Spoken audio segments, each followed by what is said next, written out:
দিল্লিতে বিজেপির যে রাষ্ট্রীয় অধিবেশন সেদিকেও আমাদের দিয়ে বিশেষ নজর রাখতেই হবে, কারণ সেই অধিবেশনে একাধিক বিষয়ের পাশাপাশি এই বাংলার যে সার্বিক পরিস্থিতি সেটা উঠে আসতে পারে বলে এখন অবধি খবর পাচ্ছি আমরা।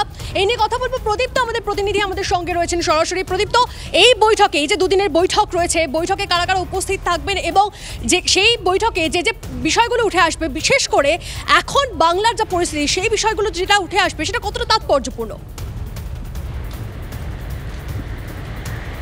দেখো, মোট ওখানে প্রতিনিধির সংখ্যা 11,400 জন। ইতিমধ্যেই কেন্দ্রীয় যে পদাধিকারীরা রয়েছেন বিজেপির, তাদের বৈঠক শেষ হয়েছে এবং এই যে রাষ্ট্রীয় অধিবেশন বা জাতীয় কনফারেন্স, সেই বৈঠক আর কিছুক্ষণের মধ্যেই শুরু হবে। গোটা দেশের বিজেপির বিভিন্ন স্তরের নেতৃত্ব তারা বৈঠকে রয়েছেন এবং মূলত লোকসভাকে রণকৌশলের জন্যই এই বৈঠক।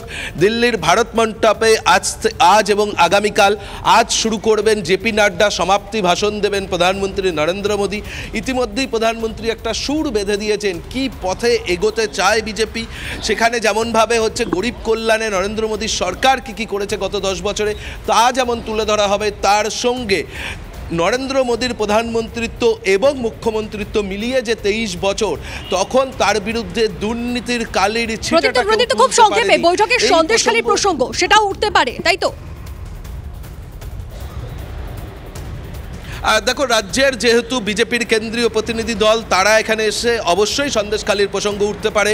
এমনকি এই সম্ভাবনাও রয়েছে শুভেন্দু অধিকারী, সুকান্ত মজুমদারদের সঙ্গে দিল্লির একেবারে সর্বোচ্চ স্তর অর্থাৎ নরেন্দ্র মোদী, অমিত শাহ, জেপি নাড্ডারা আলাদা করে বৈঠক করতে পারে। সন্দেশখালী সহ বিভিন্ন যে ইস্যু এই মুহূর্তে বৈঠকের কি নির্যাস বেরোয় আমাদের নজর থাকবে প্রদীপ্ত। কিন্তু তারই মাঝে আমাদের ভুললে চলবে না, এই সব খবরের মাঝে লোকসভা ভোট রয়েছে, সব দল কিন্তু এই মুহূর্তে তেড়ে ফুঁড়ে নেমে পড়েছে। তাই বিজেপি তারাও তাদের মতো তৈরি হচ্ছে। বিজেপির রাষ্ট্রীয় অধিবেশনে কর্মীদের 100 দিনের টার্গেট বেঁধে দিলেন নরেন্দ্র মোদী। বিজেপি কর্মীদের 100 দিন বুথেই কামড়ে পড়ে থাকতে হবে, কি নির্দেশ দিলেন আসল ডিটেলে জানি। এই মুহূর্তে নয়াদিল্লি থেকে জ্যোতির্ময় কর্মকার রয়েছেন। জ্যোতির্ময়,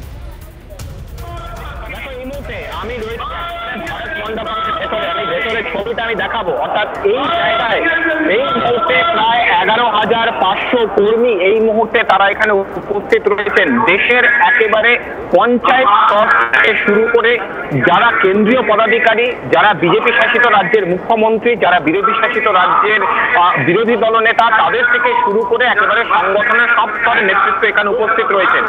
একটা বক্তব্য প্রধানমন্ত্রী নরেন্দ্র মোদী ইতিমধ্যেই কেন্দ্রীয় পদাধিকারীদের বৈঠকে স্পষ্ট করে দিয়েছেন যে 370টি আসন বিজেপিকে নিশ্চিত করতে হবে এবং সেই কাজ কিন্তু দীর্ঘদিন ধরে চলছে। 161টি আসনে বিজেপি গতবার হেরেছে। গত টানা কয়েক বছর ধরে এই 168টি আসনকে পুনরুদ্ধার করার জন্য বিজেপির নেতৃত্বকে আলাদাভাবে দায়িত্ব দেওয়া হয়েছিল। তারা প্রত্যেকটা কেন্দ্র ধরে ধরে তারা প্রবাস করেছে এবং মোট 400-র বেশি প্রবাস হয়েছে।